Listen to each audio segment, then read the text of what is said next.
هذا هو العصير اللي راه رايحين نحيلك على طش تاع الصيام تاع نهار كامل. عصير المخيط بمقادير مضبوطه.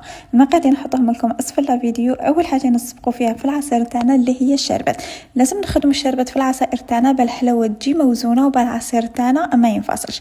نديروها الطيب غير يذوب السكر وتبدا تغلي، نحسبوا لها 5 دقائق نطفوا عليها.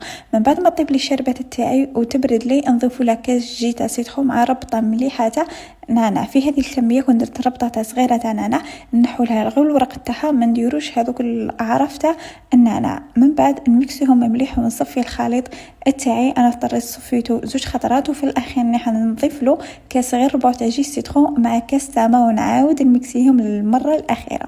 وهكا نكونوا حضرنا بن مخيط. وصدقوني لازم تجربوا هذه الوصفه. نديروا عصير المخيط تاعنا يبرد قبل التقديم. هكا نكونوا كملنا لاغوصات تاعنا. ما تنساش ديروا حفظ الله فيديو على بالي راكم رايحين تحتاجوا هذه لاغوصات في شهر رمضان.